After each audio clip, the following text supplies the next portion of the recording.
무궁화 꽃이 피었습니다.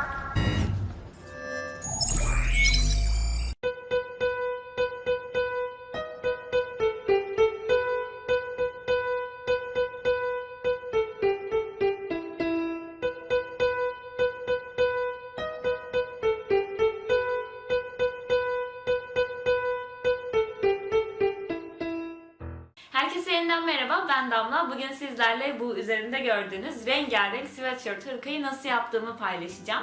Son zamanlarda çok popüler olan Squid Game dizisini ben de çok beğendim. Diziyi izleyip bitirdikten sonra oyun mekanının hol kısmının bana ilham verdiğini fark ettim ve böyle bir hırka yapma isteğiyle yanıp tutuşuyordum. İyi ki de yapmışım gerçekten. Sonuçtan çok memnun kaldım. Aslında yaparken çok fazla soru işaretim vardı çünkü ben biliyorsunuz bir şeyleri sürekli bir düzende olmasını isterim. Bunu da tamamen canım nereye ne kullanmak istiyorsa o şekilde yaptım ve eğlenceli de oldu açıkçası. Çok fazla uzattım sanırım. Böyle sevdiğim parçaları uzun anlatmak hoşuma gidiyor. Ama şimdi hemen adımlarına geçelim. Hırkamı yapmak için temelde 4 tane penye kumaşım vardı. Sonra bir de pembeyi ekledim kapüşon için. Bunların hepsi 3 iplik şardonlu penye kumaşlar. Siz de artık kumaşlarınızı bu şekilde değerlendirebilirsiniz. İlk olarak sarı kumaşımı alıyorum. Ve kalıbını sevdiğim bir sweatshirtümü ikiye katlayıp 2 kat kumaşımın kenarına yerleştiriyorum. Daha sonra çevresinden kesiyorum. Burada ben reglen kollu bir sweatshirt tercih ettim. Renklilerde reglen kol daha güzel duruyor bence. Ama tabii siz isterseniz normal düz kol da yapabilirsiniz. Daha sonra yeşil kumaşımı tek kat halinde alıyorum ve kenarına pay bırakarak az önce kestiğim parçayı üzerine yerleştiriyorum. Buradaki pay fermuar payı olacak. Bu ön parça olacak. Birebir kesiyorum devamını.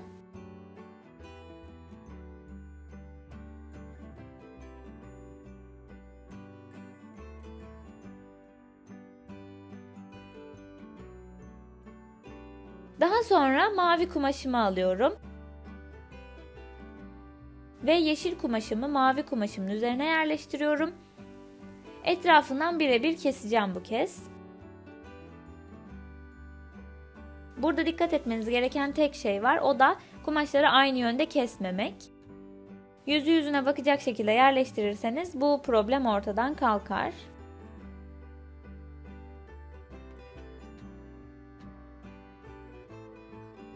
Böylece ön parçalarım hazır oldu. Sıra geldi kollara.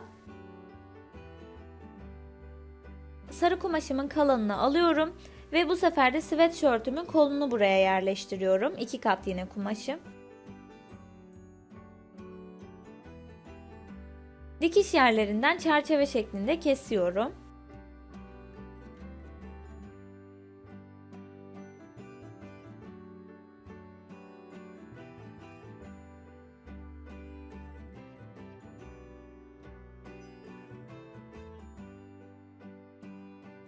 Ve şimdi de mor kumaşıma geçtim. Sarı kumaştan kestiğim kol parçamı buraya yerleştirip etrafından birebir kesiyorum.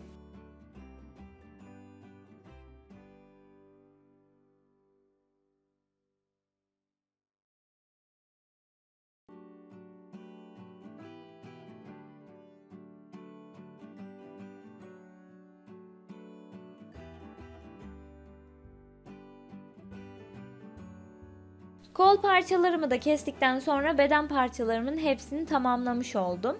Sıra geldi bunları birbirleriyle birleştirmeye. Öncelikle ön parçamın bir tanesini alıyorum ve kolumu yerleştiriyorum kenarına.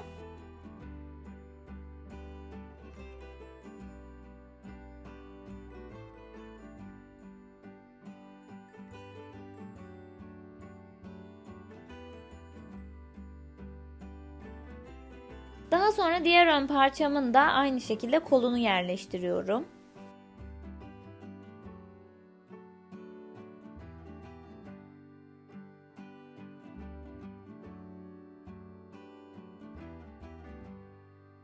Bu şekilde görünecek. Şimdi kollarımın diğer kenarlarını arkayla birleştiriyorum. Ve tamamen kapatmış oluyorum bu kenarları.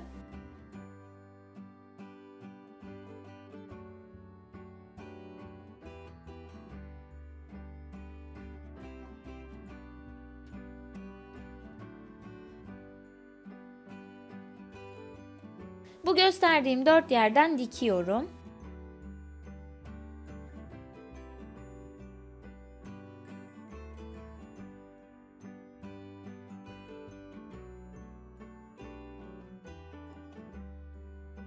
Genel olarak açık renk olduğu için beyazla overlock dikişi yapıyorum.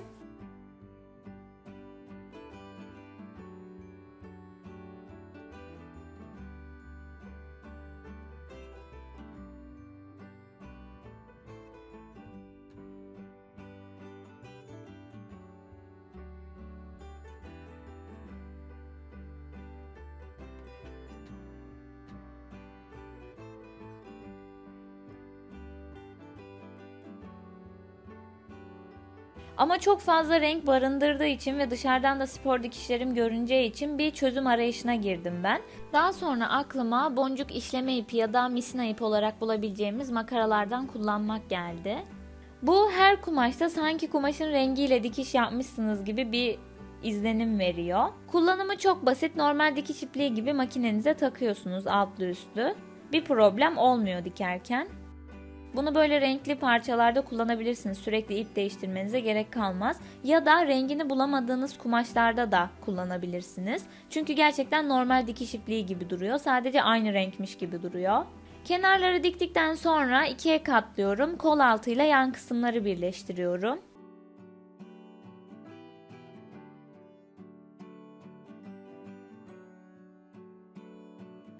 Bütün aşamalarda overlock'tan sonra düz dikişte gittim.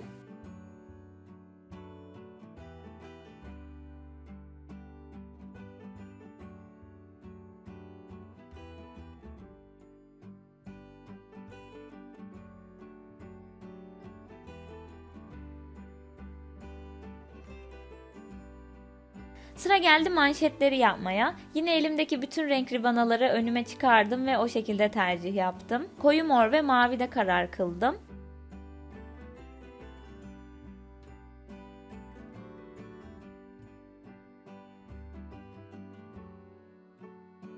Kol ucumdan daha dar olacak şekilde parça kesiyorum.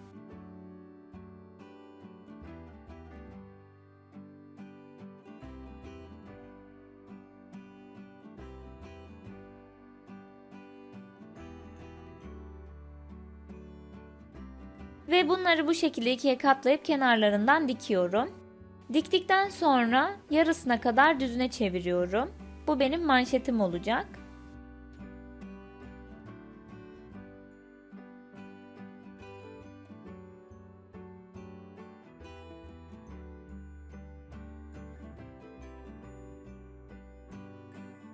Dikiş yerlerini kolumun dikiş yerine denkleştirip kol ağzıma geçiriyorum. Ve burayı çepeçevre dikeceğim.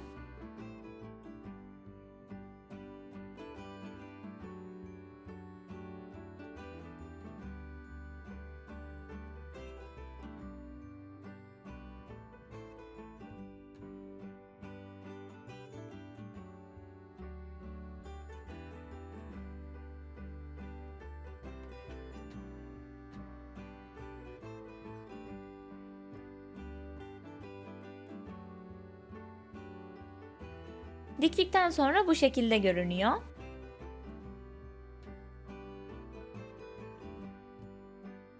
Sıra geldi cepleri yapmaya. Ön tarafta ben kanguru cep yapmak istedim. Çünkü bu hırkalara bence en güzel o oluyor. Öncelikle istediğim cep boyutunu ortalama bir şekilde ölçerek alıyorum. Ve yine sarı kumaşımın kalanını alıyorum. İstediğim ölçülerde kesiyorum.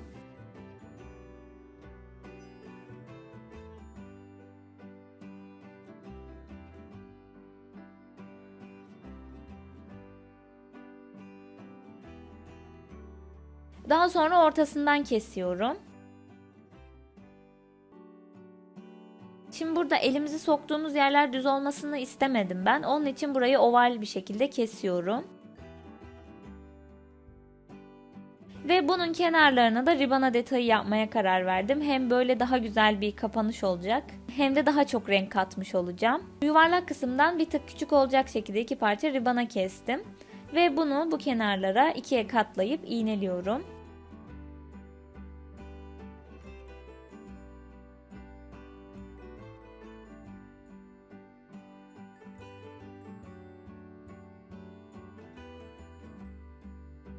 Buraları hafifçe gererek dikiyorum. Diktikten sonra bu şekilde görünüyor. Çok tatlı bir detay oldu bence. Ceplerimi artık hırkama yerleştirmeye başlayacağım. Öncelikle üst dikişini yapacağım ama bunu tersten yapacağım. Bu yüzden cebimi yukarıya doğru yerleştiriyorum. Birazcık aşağıya indirmeyi unutmayın, yoksa alttan kısa kalır. Kontrol ediyorum kısa mı diye. Diğer cebimi de aynı şekilde iğneliyorum.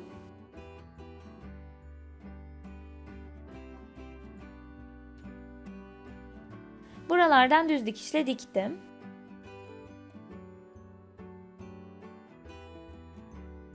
Kapatmam gereken tek yer kaldı. Orası da bu yan kenarlar. İçeriye doğru minicik kıvırıyorum ve iğneliyorum. Ortada kalan kenarlar fermuarla kapanacak. Altta kalan da ribanayla kapanacak. O yüzden onları şimdilik ellemedim.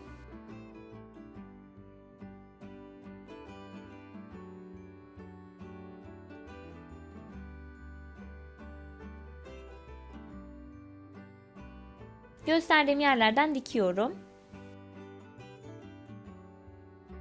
Diktikten sonra bu şekilde görünüyor. Ceple işim aslında bitmiş oldu. Şimdi altın ribanasını yapacağım. Bunu da fermuardan önce yapmam gerekiyor. Yine hoşuma giden bir rengi aldım ve bu alt kısmımdan çok az daha kısa olacak şekilde kestim şerit şeklinde.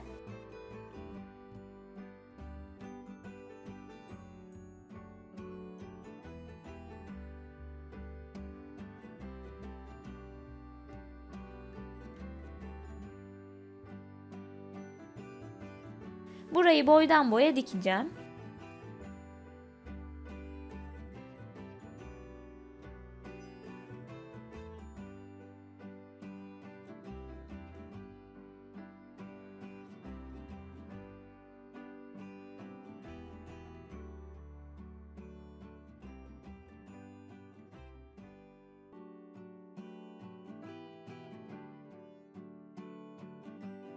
Ribanamı diktikten sonra ön tarafın açıkta kalan kenarlarına overlock çekeceğim. Çünkü buraya fermuar dikeceğiz. Ve fermuarı dikmeden önce de temizlemek istedim kenarlarını.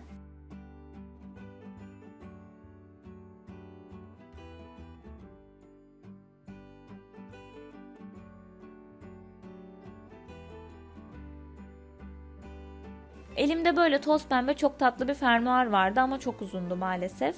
Bunu kısaltarak kullanacağım. Ucunun yuvarlak olması ayrı bir sevindirdi beni.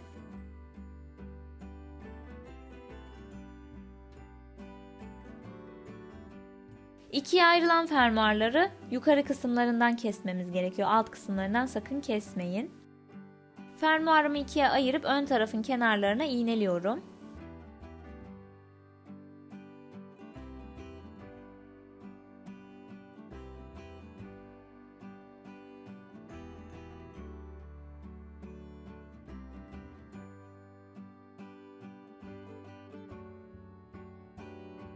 Buralardan dikeceğim.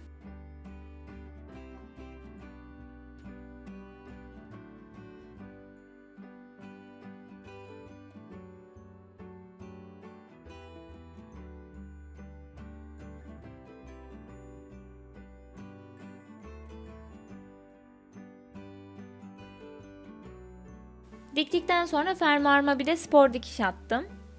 Yani üzerinden tekrardan diktim. Sıra geldi artık kapüşonu yapmaya. Kapüşon için öncelikle yakamın çevresini ölçüyorum.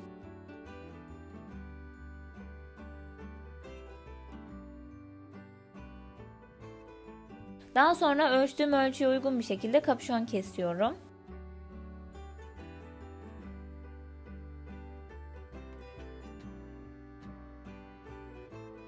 Kenarlara pay bırakmayı unutmayın tabii ki, çünkü ağız kısmını temizleyeceğiz. Kapüşon şekli için de sevdiğiniz bir hırkanın kapüşonunu kullanabilirsiniz. Kapüşonun iç kısmının daha güzel durabilmesi için burada Fransız dikiş kullanacağım. Fransız dikiş çok güzel görünüyor ve yapması da çok basit. Öncelikle kumaşın düz yüzünden dikiyorum. Ben overlockla diktim, istediğiniz dikişle dikebilirsiniz. Daha sonra kumaşımı tersine çeviriyorum. Ve az önce yaptığım dikişi içine alacak şekilde kenarından tekrardan dikiyorum. Yani yaklaşık bir yarım santim kadar içeriden dikmem gerekiyor.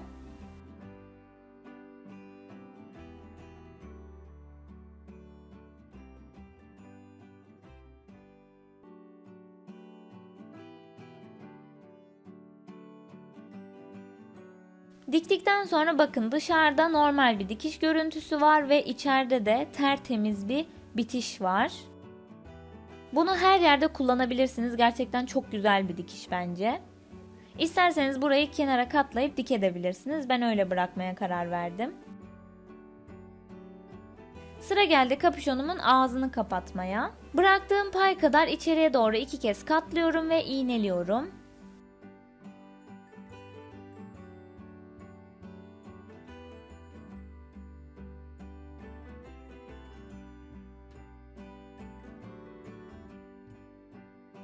Bütün ağzını iğneledikten sonra kuş gözlerim için yer belirledim. 5 santim kadar yukarı çıkıyorum ve buraları işaretliyorum. Ağzı iğneledikten sonra bu işaretlemeyi yapmak önemli burada. Çünkü tam nereye denk geleceğini bilemiyoruz.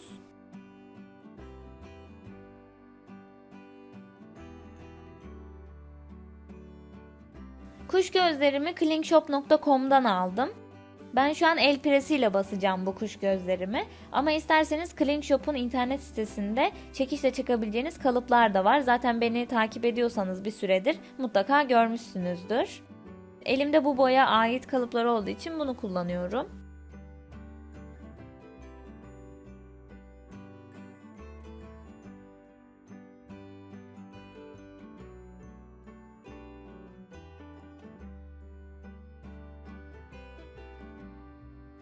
Kuş gözlerimi bastıktan sonra bu şekilde görünüyorlar.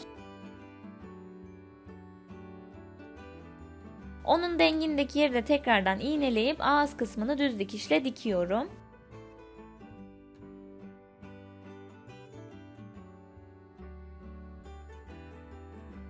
Diktikten sonra bu şekilde görünüyor. Sıra geldi artık bunu bedenimizle birleştirmeye. Buradaki dikişi de yine ben Fransız dikiş yapmak istedim. Normalde ben overlock çekip geçerdim ama bu Fransız dikiş gerçekten çok hoşuma gitti. Aslında bilip ama kullanmadığım bir yöntemdi. Gerçekten bundan sonra çok sık kullanacağım. Kapüşonumun dikişini hırkamın ortasına denkleştirdim ve kenarlarına doğru iğneledim. Yine ters yüzü ters yüzüne bakacak şekilde yaptım bunu fark ettiyseniz. İlk dikişimi yine overlock'la yaptım.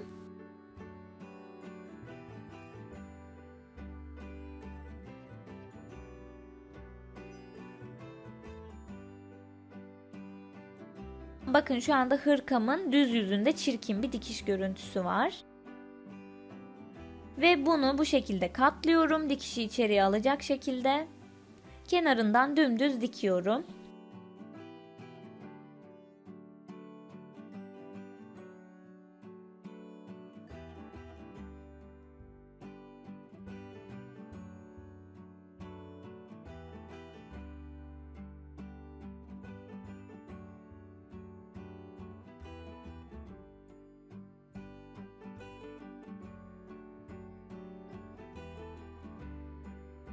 Diktikten sonra bu şekilde görünüyor. Bakın temizlendi kenarımız.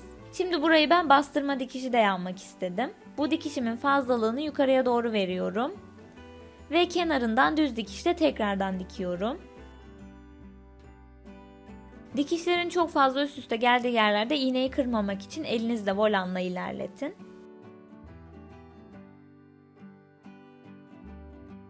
Ve bu dikişimi de yaptıktan sonra gördüğünüz gibi tertemiz bir görüntü oluştu burada. Son olarak da ipimi takacağım. İpim için de yine renkli bir şey tercih etmek istedim. Bu iplerimi, fermuarımı Kumaş Bitti Bitiyor'dan almıştım. Aynı şekilde ipimi geçirdiğim iğneyi de oradan almıştım.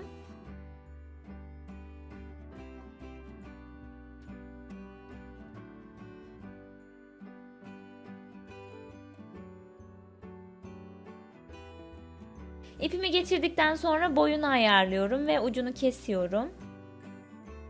Daha tatlı bir görüntü verebilmek için tahta boncuk ekledim uçlarına. İplerimden geçirip uçlarını düğümledim.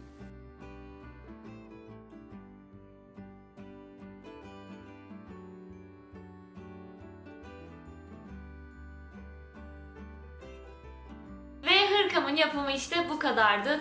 Tekrar söylemek istiyorum. Ben sonuçtan inanılmaz mutluyum. Siz de mutlaka böyle kalan sweatshirt kumaşlarınızı atmayın veya alacaksanız böyle bir tık fazla alın ki böyle bir hırka yapın. Eğer yaparsanız böyle şeyler lütfen fotoğraflarını bana atın. Bekliyor olacağım. Bugünlük benden bu kadar. Umarım sizin için faydalı olmuştur. Eğer videomu beğendiyseniz beğen butonuna basmayı ve videoların devamını görmek isterseniz kanalıma abone olmayı unutmayın. Kendinize çok iyi bakın.